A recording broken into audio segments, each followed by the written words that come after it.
हमारे साथ लगातार बने हुए हैं, जरा मैं उनका भी रुख कर लेता हूं। मोहित, जरा जल्दी से मैं एक रिएक्शन आपसे ले रहा हूं। आप जो पश्चिम यूपी का जो खेल है वो बेहद महत्वपूर्ण है और जाटलैंड में इस बार ये माना जा रहा है कि मुकाबला जो है वो बेहद कड़ा और दिलचस्प इसलिए भी हो जाता है क्योंकि किसान आंदोलन भी होता है। लेकिन किसान आंदोलन का चुनाव आते आते और वोट होते होते कितना प्रभाव रहा, बहुत सारे लोगों का यह भी आकलन है कि जो किसान आंदोलन का प्रभाव था वो धीरे धीरे कम हो गया, क्योंकि किसान आंदोलन जब स्थगित हुआ तो उसके बाद जो है प्रभाव थोड़ा सा हल्का हुआ। देखिए, बिल्कुल सुमेंद्र जी, इसमें कोई दो राय नहीं है कि चुनाव आते आते जो किसान आंदोलन का प्रभाव है वो बाकी ढीला हो गया। लेकिन देखिए, सबसे बड़ी बात एक ये है कि खैर विधानसभा के अंदर जाट राजा महेंद्र प्रताप स्टेट यूनिवर्सिटी का शिलान्यास करने के लिए नरेंद्र मोदी और योगी आदित्यनाथ लगातार आए थे, जिससे जाटों को मनाने के लिए जी तोड़ कोशिश भी अलीगढ़ में की थी। यूनिवर्सिटी बनने की तैयारी अलीगढ़ में कर दी गई है, जिससे जाटों को रिझाने में काफी मददगार साबित हुई। और देखिए, अगर जाटलैंड की अगर बात करें तो सबसे बड़ी बात इगलास विधानसभा और इगलास के बाद खैर विधानसभा। अलीगढ़ में ये दो ऐसी विधानसभाएं जाट बाहुल इलाका पूरा जाता है। खैर में स्टेट यूनिवर्सिटी का शिलान्यास करने के बाद में वहां के जाटों को रिझाने के लिए बीजेपी ने भरपूर कोशिश की। अगर हम जाटलैंड इलाके इगलास की बात करें तो इगलास में कहीं ना कहीं थोड़ा सा फर्क देखने को मिला है, क्योंकि ज्यादातर किसान यूनियन की जो पदाधिकारी है वो इगलास से बिलोंग करते हैं। तो इगलास विधानसभा सीट पे एक बार कसम कस का मुकाबला देखने को जरूर मिल सकता है। और इसीलिए जयंत चौधरी ने इगलास विधानसभा और खैर विधानसभा और बरौली विधानसभा को अपने साथ में लिया है, क्योंकि ये जाट बाहुल इलाका है। और इगलास विधानसभा चाहे तीनों विधानसभाओं में जयंत चौधरी ने अपने आप को प्रत्याशी नियुक्त कर दिया गया है। तो कहीं ना कहीं एक बार ये दिलचस्प मुकाबला इगलास में देखने को जरूर मिलेगा।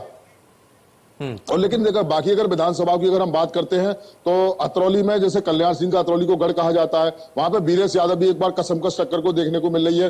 लेकिन छर्रा विधानसभा की अगर बात करें तो एक बार समाजवादी पार्टी ने धनगर समाज को यानी कि बघेल समाज को यहाँ पर टिकट देकर महिला प्रत्याशी को उतारा है। तो कहीं ना कहीं अब जो मुकाबले है, क्योंकि गठबंधन के बाद लगातार जो सरकार है वो कहीं ना कहीं मायने नजर आ रही है, क्योंकि समाजवादी तमाम विपक्ष की तमाम जो गठबंधन करते हुए तो कहीं ना कहीं एक बार अलीगढ़ को कड़ा मुकाबला देखने को मिल जरूर सकता है। हालांकि 2017 के वो चुनाव में बीजेपी की 7 विधानसभा सीट पर कब्जा था, लेकिन इस बार का मुकाबला देखना दिलचस्प होगा। हालांकि देखिए, अगर वोट परसेंटेज की बात करें तो 5 बजे तक का वोट परसेंटेज का हमारे पास आंकड़ा बिल्कुल आ गया है। लेकिन क्योंकि अब वोट ईवीएम मशीन सारी बंद हो चुकी हैं, 27,65,000 मतदाता अलीगढ़ में पूरे मौजूद थे। 60 प्रत्याशियों का भाग्य का फैसला आज ईवीएम में कैद हो चुका है। इसके बाद अब देखना होगा, क्योंकि 10 मार्च को मतगणना होनी है, ताज किसके सर बनता है। लेकिन अलीगढ़ में मुकाबला एक बार दिलचस्प देखा हुआ 7 वर्ष से नजर आ रहा है, क्योंकि बीबीआईपी सीट को अतरौली को कहा जाता है, तो अतरौली का मुकाबला खास तौर से दिलचस्प होगा।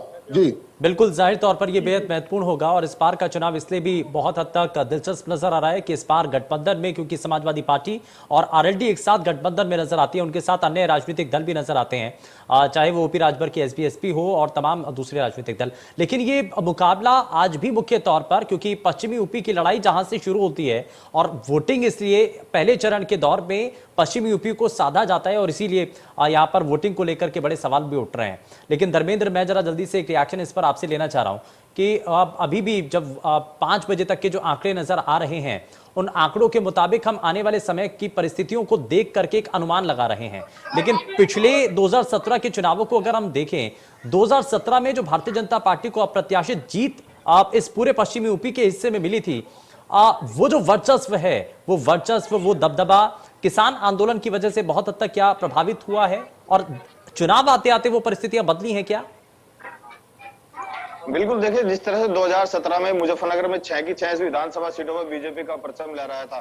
जीत के अंतर की बात करें तो जीत का अंतर 10,000 या 12,000 के आसपास था, ज्यादा नहीं था। जिस तरह से 2017 में 63% मतदान हुआ था, आज उसी वो मतदान 5 बजे तक 63% था। अब 1 घंटे के बीच में जो मत प्रतिशत बढ़ेगा वो भी अपने आप में जो पिछले 2017 का चुनाव था उसके मुकाबले अधिक होगा।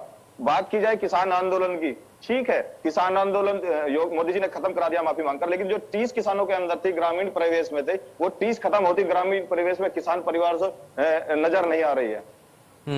बिल्कुल, जाहिर तौर पर यह बड़ा असर भी रहेगा। खैर, बहुत शुक्रिया, हमारे संवाददाता हमारे साथ जुड़े, आपने जानकारी दी है ग्राउंड जीरो से।